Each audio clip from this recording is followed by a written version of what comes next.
biggest news, the most recent news, is that J.J. Abrams will indeed direct Star Wars 7. Woo! So I actually have the I guess press release, you could say, from StarWars.com. So here it is. Sorry for my voice. After a bevy of emails and phone calls, the formalities have been wrapped up, and at long last, everyone can exhale and properly share the world with an excited internet. Share the word with an excited internet. Woo! Yes, J.J. Abrams will direct Star Wars Episode 7, the first of a new series of Star Wars films to come from Lucasfilm under the leadership of Kathleen Kennedy. Abrams will be directing, and Academy Award-winning writer Michael Arndt will write the screenplay. It's very exciting to have J.J. aboard leading the charge as we set off to make a new Star Wars movie, said Kennedy. J.J. is the perfect director to helm this. Beyond having such great instincts as a filmmaker, he has an intuitive understanding of this franchise. He understands the essence of the Star Wars experience and will bring that talent to create an unforgettable motion picture. George Lucas went on to say, I've consistently been impressed with J.J. as a filmmaker and storyteller. He's an ideal choice to direct the new Star Wars film, and the legacy couldn't be in better hands. To be a part of this next chapter of the Star Wars saga, to collaborate with Kathy Kennedy and this remarkable group of people is an absolute honor, J.J. Abrams said. I may be even more grateful to George Lucas now than when I was a kid. And then it goes on to talk about how Bad Robot, which is his production company, is also going to be involved with like the production of the movie as well as with Disney and Lucasfilm. So, you know, it's gonna be interesting. There's gonna be a lot of fingers in that little pot of Star Wars honey. I don't know if I've been just asked my opinion or if people have been trying to rub it in, but they're like, oh, so what's gonna happen to Star Trek now, huh?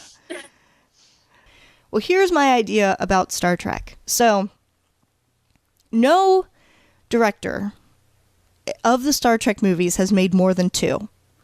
So, there's been Nicholas Meyer made 2 of them. He directed 2 and 6. Leonard Nimoy directed 2 in a row. And so did Jonathan Frakes. Those are the only directors that have made 2 Star Trek movies. And J.J. Abrams is now making 2 Star Trek movies in a row. He doesn't necessarily have to keep just making all of the Star Trek movies. Like, there are other directors out there who could do it.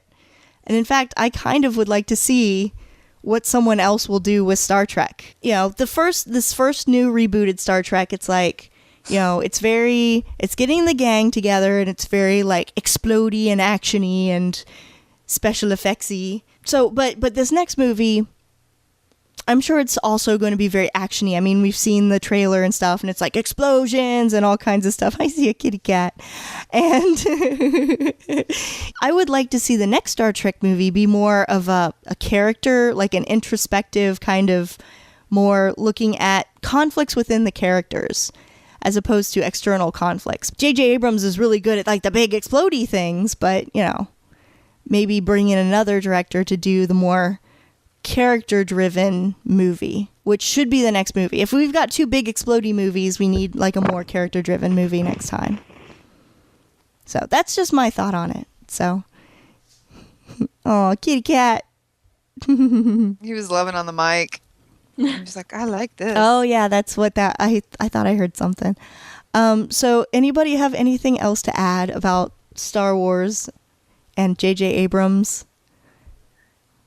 I think it'll be cool. Yeah, it'll be good. Speaking of Star Wars and Star Trek, we've got a winter storm named Khan. Sorry, I can't really move now. Khan! Yeah. Khan! It's okay. You don't have to move. move. Can you say Khan? Meow. Cougar, can you say Khan? He's like, no, just love on me. I don't know. I also think that the fact that it seems like they also want to try different directors. So who's going to say he's going to stay on Star Wars after this next one?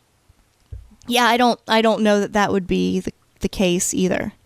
Because he may be the director for this one, and then they may decide a different director for the next one, and then a different director for the next one. They may try different directors because they want to try different things. It's not like, oh, he directs one Star Wars, so now he's going to become the permanent Star Wars director. Right. Well, I mean, originally on the original trilogy, they had a different director for each movie. So, exactly. And people are so... Huh? Not to mention, a lot of directors do more than one movie at a time nowadays. That really it wouldn't be that hard for him to do more than just Star Wars at the same time. If he really wanted to do... If he really wanted Star Trek to stay his and to do Star Wars, I'm sure he could find a way. Oh, yeah. And I mean, that's what I said when I was asked about it. I was like, he can do both. I would like a more character-driven Star Trek because I don't remember the name of which Star Trek movie it was, but it was the one that had Shatner and Picard in it. And it was the conflict of the fact that Shatner never had a life. And basically he got, trapped in that, like, time warp thing where he was, like, stuck in that world where he had a family that he never got to have. And Picard had to go back and get him. Yeah, that was Generations, and that is another one of my favorites. Like, that's the kind of character-driven one because, like, I like seeing it to basically, you have to watch a Shatner realize, like, his character has to decide if he wants to give up this perfect happiness and knowingly know that he's going to end up going back and end up dying anyways. Yeah.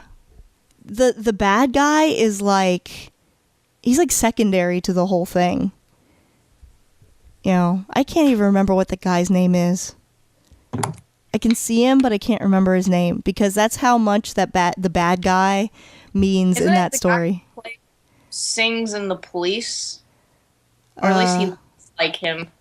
Sting? No, he looks like Sting. Right. It's not Sting. It's not him. He looks like him. Yeah. You won't use Wikipedia, but I'll use. No, I am. IMDb. I'm on it. I'm on it now. Star Trek Generations. Okay, Malcolm McDowell. That's who it is, as Tolian Soren.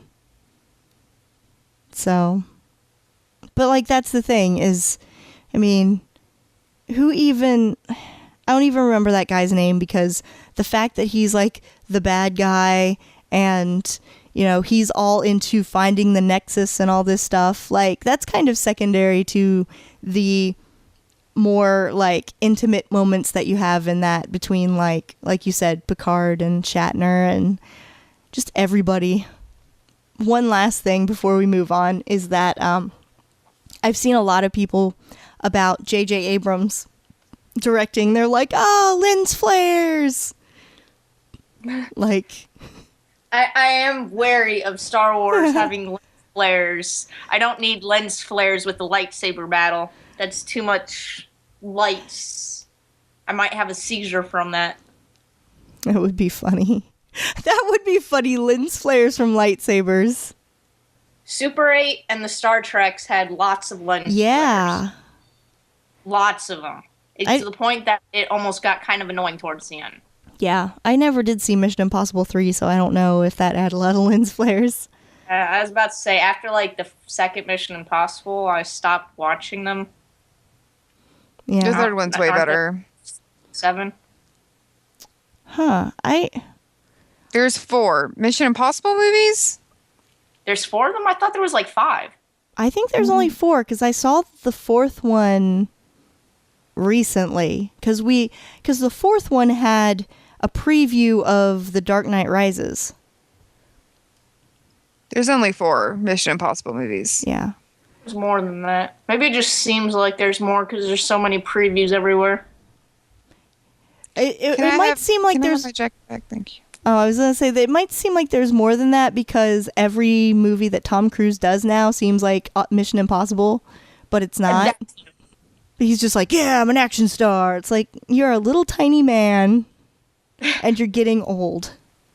Stop. But wow, so up until, of movies that are already out, I'm not counting Star Trek Into Darkness or Star Wars Episode 7, J.J. Abrams has only directed 3 movies. You wrote an episode for Avatar: The Last Airbender. That's sweet. Pretty cool. Pretty sweet. From what I've heard, he knows, like, he's got, like, encyclopedic knowledge of Star Wars. See, now this is going to be even worse because now I'm really going to get Star Trek and Star Wars mixed up.